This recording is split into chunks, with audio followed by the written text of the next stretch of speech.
Now, if you look at some IIFT questions, the exam is no longer there, IIFT, but the questions are pretty much the CAT level.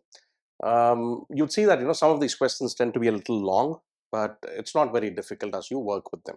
Right? Let's take up question number 131. A techno company has 14 machines of equal efficiency in its factory.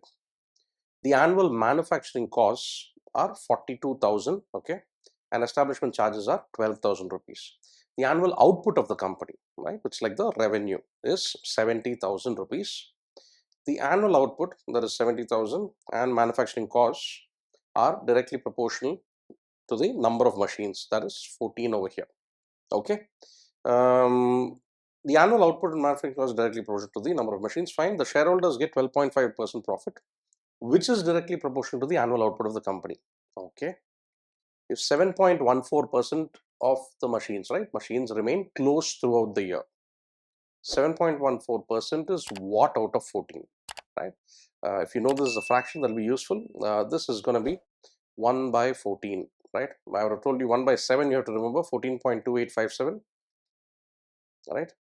Half of 14.2857 is nothing but 7.1428 and so on.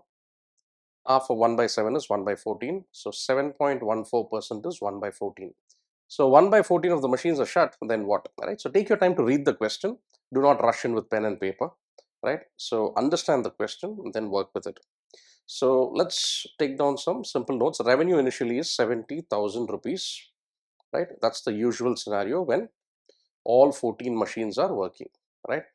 And what are the costs over here? You have a manufacturing cost, right? Manufacturing cost, and that is coming to 42,000. You also have some establishment charges, right? That's coming to 12,000 rupees. That's probably like rent for the factory and so on and so forth, which is not going to vary by the number of machines or output. Now we have a special scenario, or before that, what is the profit going to be over here? In this case, the profit is going to be 70,000 minus 54,000, which comes to 16,000 rupees. Okay. Now, when we have only 13 machines working, because 1 by 14 of the machines are gone, right, are stopped. What is 1 by 14 of 14? That's one machine, right? So, minus 1, we have 13 machines left, right? Once again, 7.14% of 14, you've got to be smart enough. You've got to know this is a fraction. It's 1 by 14. Only integer number of machines can be shut, right? Think about it. So, 1 by 14 of 14, one machine is shut, and you have 13 machines working. So that means your revenue and your manufacturing cost, they're going to vary by, right? That's going to vary by is directly proportional to the number of machines. When 14 machines contributed to 70,000 of revenue, one machine contributed to 5,000 rupees of revenue, right? So one machine over here contributed to 70,000 by 14, which is 5,000. You should be knowing these. So therefore, if one machine is shut, then 5,000 rupees is gone. So you're left with 65,000 rupees. That's what your 13 machines can produce, right? This is in terms of revenue. Now, what about manufacturing cost? One machine over here, the cost is 42,000 divided by 14, which comes to 3,000. 3,000 rupees it reduces by and becomes 39,000. Or you can say 13 into 3,000 comes to 39,000. Your establishment costs remain as it is, right? All of these to be subtracted. And what are you left with? This is 51. You subtract from this, you have 14,000. Now, what is the reduction in the profit? That's 2,000 out of 16,000. 2,000 by 16,000. What is that as a percentage, right? 2,000 by 16,000 nothing but 1 by 8. 1 by 8 is nothing but 12.5%. If you know the fractions which you got to memorize on mockat.com, you'll be remembering this, right? 1 by 8 of 100. You can just quickly get it as 12.5%. Don't need to waste time with that. Now, here's the catch, right? Why did they add these words, which is directly proportional to the annual output of the company, right? This suggests that the percentage profit is going to be reducing by 7.14%, right? Is going to reduce by 7.14%, right? So that is a part which is a little off, right? This is factually incorrect from a question perspective. If this is not there, everything seems fine. This might have been incorrectly added in the question, right? So that's about it. 12.5% is going to be the answer if this part of the sentence is removed. Ambiguous questions like these, if it turns up in the CAT exam, they generally tend to give full marks, right? As is the case with IIFT and others as well, right? So just look out for it. Typically wouldn't turn up. Ignore this part and work with it. 12.5% will be the answer here. On to question number 132. Seems like a really long one. Okay, let's work with it. Now, when it comes to questions like these, don't start immediately taking notes. Go through it quickly and try to understand what it is. A small and medium enterprise imports two components A and B from Taiwan and China, okay, and assembles them with other components to form a toy. So A, B, and others. Component A contributes to 10% of production cost, the total is 100, then it's 10 rupees. B contributes to 20% of it, 20 rupees. The remaining others should be 70 rupees. Fine. Usually the company sells the toy at 20% above the production cost. We assume the production cost to be 100. Then it is selling it at 120 rupees. Great. Due to increase in the raw material and labor cost in both the countries, A became 20% costlier, B became something costlier. Owing to these reasons, selling price also went up. Consider the cost of other components do not change. What will be the profit percentage? It's all in percentage terms. Now I am confident with what I have to do. Don't think that the timer is running, you have to hurry and all of that. Nothing like it. Get a clear understanding of the question, then proceed. Now, what am I clear with? It's all in percentage terms everywhere. It's all in percentage terms. Let's assume a value. Let 100 rupees be the initial production cost, right? Total cost, production cost, or whatever it is 100. A, B, and others. Initially, A was 10% of this, 10 rupees. B is 20% of it, 20 rupees. The remaining is 70. It is being sold at, what's the selling price over here? Selling price over here is going to be 20% above this, plus 20, right? Which is the profit. And you're selling it at 120 rupees, right? And this is the cost price. That's it. So now it's going to be simple. Due to increase in all of these, component A became 20% costlier. What is 20% of 10? 2 rupees. So 10 became 12. 20 by 100 into 10. You shouldn't be wasting time with these. You should know it is 2 rupees. Work with the percentages, right? Practice few of these questions and you'll become quick. B became 40% costlier, 40% more than this. 40 into 20 by 100 comes to 8 rupees more, right? So 20 becomes 28 and 70 over here is going to remain as it is. And the total over here is coming to 110. Now it is further stated over here that the selling price is 15% more. 15% more than 120. You know it already, 15% of 120 is 18 rupees, or you can quickly work it out as well. Knock off a 0 here, divide by a 2, and you get a 5, divide by a 5 here, you get a 3, 3, 6 are 18. 15% of 120 is 18, 18 rupees more, the selling price is 138. So what's the profit over here? The profit is 28 rupees, right? Now what's the question? What will be the profit percentage right now? Profit is a percentage of the cost price. So it's going to be 28 divided by 110 into 100%. Remove 0. What is 280 by 11? 280 by 11, 2 11s are 22. And then I'm left with a 60. 5 11s are 55. And I'm left with a 5. 25, 5 by 11 percentage. The closest over here is option 2. On to question 133. In March 2011, EF Public Library purchased a total of 15 new books published in 2010. Fine. With a total expenditure of rupees 4,500. Fine. Let's go through the entire thing and then take notes. Of these books, 13 of them were from one particular person, MN. The remaining 2 were from UV. Fine. It is observed that 1/6 of the average price of all 15 books. Do I know the average price of all 15 books?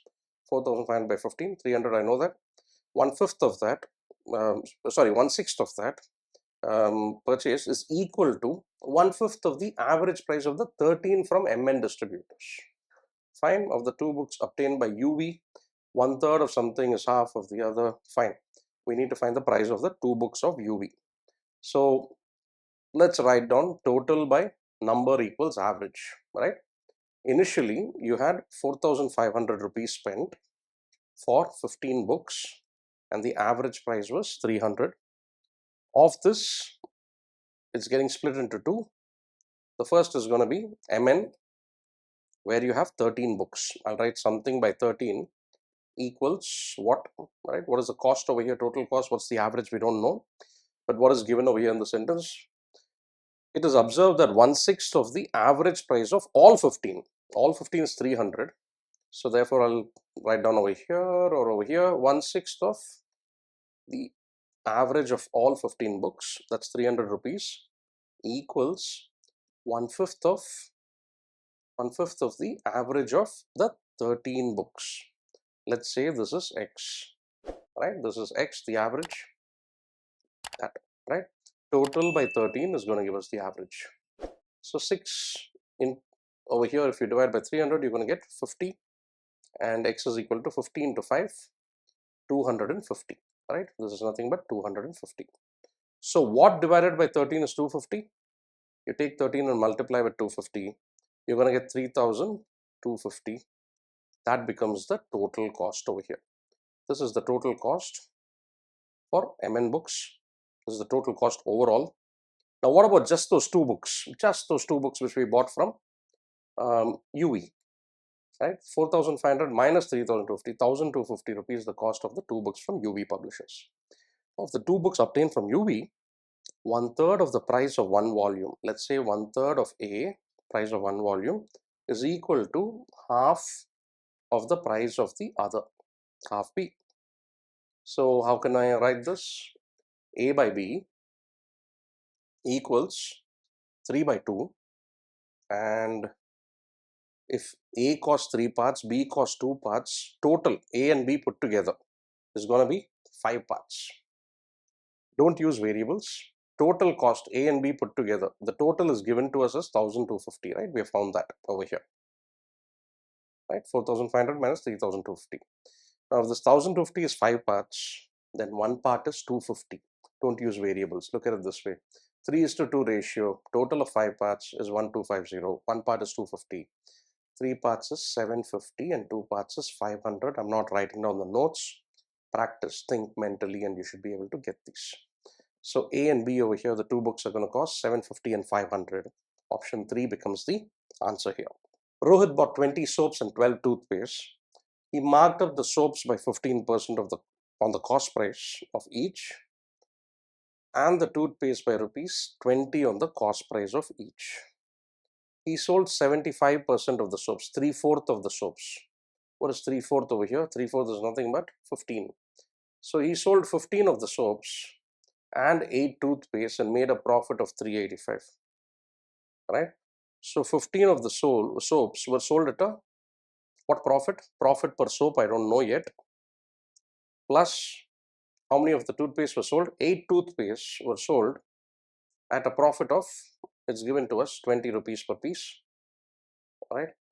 And the total profit over here was 385. So what can we do? This is 160. If I take the 160 to that side, I'm going to get 225. If 15 times the profit of a soap is 225, profit of a soap is 225 divided by 15, which comes to 15 rupees. Right? 15 rupees is the profit of a soap. Now, what else is given? He marked up the soaps by 15%. So 15% is actually the profit. There's no discount here. He buys at some cost price. He's marking it up by 15%, which is the profit. So this profit of 15 rupees the same as 15% of cost price, right? Then my cost price is going to be what? 100 rupees. As simple as that, right? Cost price for a soap. Only then, if you mark it up by 15%, it becomes 15 rupees. The profit part, right? I'm not writing down a lot of steps. You've got to get comfortable with this. Please solve more and start analyzing. Think about these, right? Don't rush in with the pen and paper. 100 rupees has to be the cost price because a 15% increase is 15 rupees. Then 100 has to be the cost price. Yeah, 100% is 100.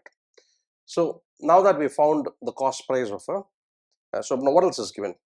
If the cost of a toothpaste is 60% of the cost of a soap, cost of a soap we have found is 100. The cost price of a toothpaste is going to be 60% of this, which is 60 rupees. That is also found. And he got no return on unsold items. If something was not sold, he got nothing out of it. What was his overall profit or loss? It's in rupees. I know the profit so far for 15 soaps and 8 toothpaste. And what is that? That is 385 rupees. That's the profit so far. But he has not made any money from what? 15 of the soaps were sold, 5 soaps are left. So I have to remove the cost price of 5 soaps minus 500, right? Because it's not going to get you anything. Also, 4 toothpaste are left unsold, right? From the 12, only 8 are sold. So minus 4 toothpaste, and what do you get out of it? Nothing. But what is the cost price of a toothpaste? 60. 240 rupees. Cost price we have to remove, right? It's a loss. Nothing you're getting out of it. That was not deducted initially from the 385, right? So now, if you subtract 500 and 240, that's 740. What is 385 minus 740? It's, do the other way around. 740 minus 385, 440 minus 85, 400 minus 45, it comes to 355. That's a minus 355. That's a loss of 355 rupees. A pharmaceutical company manufactures 6,000 strips of prescribed diabetic drugs for rupees 8 lakhs every month. Fine. In July 2014, the company supplied 600 strips, 10% of it, 600 strips of free medicines to the doctors at various hospitals. Fine. Of the remaining medicines, it was able to sell 4/5 of it, 4/5 of 5,400, the remaining, at a 25% discount. On what price? And the balance at the printed price of 250. Oh, so 25% discount was given on 250 rupees. Right? It was sold at 75% of 250. Fine. Assuming vendors discount at the rate of a uniform 30% of the total revenue at the end of it. Fine. The approximate percentage profit or loss is going to be what? Okay. Let's find out the total revenue initially, right? How much are you making for the first 600 strips? What is the revenue over here? 600 was given out at 0 rupees, right? 600 was given out at 0 rupees. Then of the remaining 5,400, what is 4/5? 5,400. What is 1/5? Right? That is coming to 1,080. That's my 1,080 strips. 4/5 is 4 times this, which comes to 4,320 strips. Add these two and you get your 5,400, right? Works out. Now these 4,320 strips are sold at what price? They are sold at not at 250 rupees, which is the printed price. They were given a 25% discount on that. If I remove 25%, I'm left with 75%. 75 by 100, you should not be writing. You should know 75% as a fraction is 3 by 4. Yeah. And what about the last 1,080 strips? That was sold at the printed price of 250 itself. The 4 I can divide over here and I get a 1,080, right? And what's the total? It's 0. This, let me write it as, 750 into 1,080. Just look at this. 1,080 into 750. The next one would be 1,080 into 250. Now when I add these two up, what is common? 1,080 is common into the sum of these two, 750 plus 250. Right? You should not be writing these down. You should know this is 1,000, 1,080 into 1,000, which comes to 1080, followed by 3 zeros. Now what is happening over here? There's a uniform discount of 30%. Right? There's a discount applied of 30%. What is 30% of this? 3 into 108 is 324, right? 324 000. You subtract over here, you're going to get a 756,000. That's your final total revenue, right? So I'll just write it as TR. Now, is there a loss or a profit? Total cost was, right? It's given over here, 8 lakhs every month. Of 8 lakhs, if you recovered only 756,000, the remaining 44,000. The remaining 44,000 is nothing but a loss. Loss divided by total cost into 100%. 3 zeros, 2 zeros, 3 zeros and 2 zeros knock off. 44 by 8 is nothing but 11 by 2, which comes to 5.5%, but it's a loss, right? This is a loss of 11 by 2 percentage, which is 5.5%. Guys, if you like this video, do hit the like button and do subscribe to this channel in case you haven't already. And do visit mockat.com and get access to a lot of free resources. If you want to reach out to us, you can just call us up and let us know. And we'll look to connect with you as well. Right? So you all the best. Continue watching the series.